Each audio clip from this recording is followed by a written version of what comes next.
Olá! Depois de uma semana forçada de afastamento por conta de uma gripe miserável, aí estou de volta para fechar aquele nosso assunto sobre os esforços sofridos pelos produtos e pelas embalagens durante a armazenagem e o transporte. Eu vou falar especificamente sobre temperatura, sobre a umidade, que é um cúmplice da temperatura, e um pouquinho sobre pressão atmosférica. A variação de temperatura além de um certo limite, ela pode ser muito prejudicial aos produtos e a gente não precisa pensar muito para verificar isso. Basta olhar para o chocolate que com qualquer alteração um pouquinho superior de temperatura já perde completamente suas qualidades. Do mesmo modo como se esfria demais ele fica esbranquiçado e tal. Um outro exemplo são as manteigas, margarinas que podem derreter, vazar da embalagem, fazer uma lambança geral para as outras mercadorias que estão na mesma carga. Por aí a gente já vê que temperatura, essa variação acima de um certo limite, pode ser bastante crítica. Eu parto do princípio que a manutenção da temperatura durante a fase de armazenagem é razoavelmente simples, porque você pode verificar qual é a temperatura do seu armazém e, em cima disso, não colocar os produtos mais críticos, mais sensíveis nas posições mais altas do porta-pallet. Se a temperatura do seu armazém for acima da média necessária, você aí vai ser obrigado a ter uma câmara climatizada, mas é razoavelmente fácil de resolver. O drama todo acontece quando nós estamos falando dos circuitos de distribuição, dos roteiros de distribuição, principalmente aqueles mais longos que acontecem pelo interiorzão do Brasil. É nessa hora que a temperatura pode exceder a capacidade de conservação que a embalagem oferece e botar todo o seu produto a perder. Quando o produto já vem armazenado em embalagens que sejam isotérmicas, ou quando você tem condição de distribuir esse produto em baús isotérmicos, aí nós não estamos tendo problema nenhum com a temperatura. Mas quando isso não é possível, o ideal é que você distribua os produtos críticos em caixas isotérmicas, em contentores isotérmicos, e que você embarque junto com o produto aqueles ice packs, aqueles pacotinhos de gelo que vão conservar a temperatura. O truque é você não fazer isso numa única grande caixa.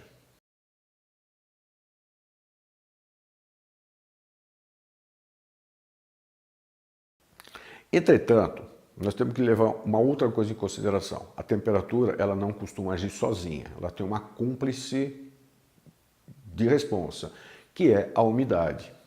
Como é que isso afeta o produto e a embalagem?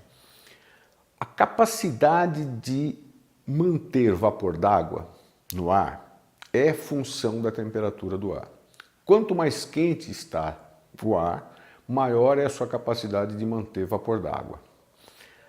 Cai a temperatura, cai a capacidade. Como é que isso afeta? Vamos imaginar que a gente fechou um container, eu vou usar o container marítimo como exemplo, que ele é bem clássico. Você fechou a mercadoria num container com uma temperatura, digamos, de 35 graus e uma umidade do ar, uma umidade relativa do ar de 70%. Quando você fecha o container, toda essa umidade ficou presa lá dentro. O que acontece? Um container fechado, ele vira uma estufa e a temperatura interna aumenta em relação à temperatura ambiente. Então, se estava a 35 graus, vai subir para 60, 70 se bobear. Com esse aumento da temperatura, a capacidade de absorção do ar para o vapor d'água é maior. O vapor d'água que estava contido nas próprias caixas de papelão, na madeira, ele vai vaporizar e vai ficar em suspensão. Só que, a partir do momento que a temperatura comece a baixar à noite, por exemplo, numa viagem longa, a temperatura começou a baixar, a capacidade de manter vapor d'água reduz, o ar atinge, a umidade melhor atinge o ponto de saturação e começa a condensação. E cara, isso pode fazer chover dentro do container. E não é só dentro do container, debaixo de um lonado de caminhão acontece a mesma coisa, tá? Vai condensar aquela umidade e vai começar a cair sob a forma de pingo mesmo nas suas caixas, nos seus produtos. E aí o que acontece? O efeito dessa condensação pode ser desde o simples descolamento de uma etiqueta até a oxidação de componentes metálicos e empenamento de peças, a perda de capacidade de resistir ao empilhamento das caixas de papelão e vai até contaminações biológicas, porque o ambiente úmido vai proporcionar crescimento de fungos, de bolores e tudo mais, e pode botar a perder o seu produto. Por isso que é muito importante você proteger essas cargas com algum tipo de desumidificador, algum tipo de absorvedor de umidade, que pode ser sílica gel, que pode ser cloreto de cálcio ou algum outro tipo de absorvedor. Você só tem que tomar cuidado para que esses produtos não entrem em contato direto com o seu material, com o seu equipamento, por exemplo, que pode ser você ter um equipamento seco, mas prejudicado pelo material que estaria ali para absorver a umidade. Os componentes metálicos você pode fazer a proteção através de cera, através de verniz, que também é bem legal, também dá muito certo. E o último fator que a gente vai falar aqui hoje é sobre a variação de pressão e os efeitos que causa na embalagem. Isso é mais notável em viagens aéreas, como a gente pode olhar nesse exemplo que aparece na tela agora, do saquinho de chips. Você vê que ele começou, como a gente compra nos supermercados por aqui, embarcado a nível do mar. E quando a aeronave atinge a altitude de cruzeiro, você vê como fica essa embalagem. O que acontece? Se a embalagem não for suficientemente resistente, ela pode explodir e pode fazer a lambança que a gente não quer que aconteça. Por outro lado, se ela está contida dentro de uma caixa de papelão, imagina um punhadinho de saquinhos desses inchando dentro de uma caixa de papelão. Se a caixa não estoura, o saquinho estoura lá dentro, o que também vai ser o desastre que a gente não estava querendo que acontecesse.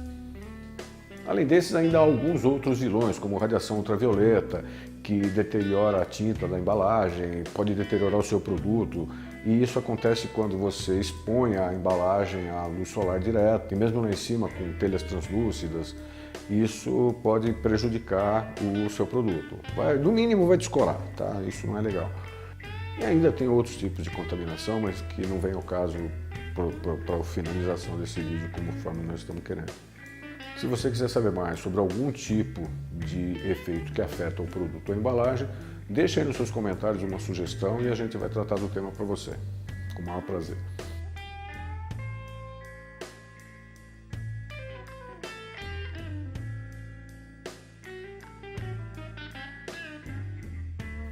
Bom, por hoje eu fico por aqui. Semana que vem eu volto com um novo tema que eu prometo que é bastante interessante.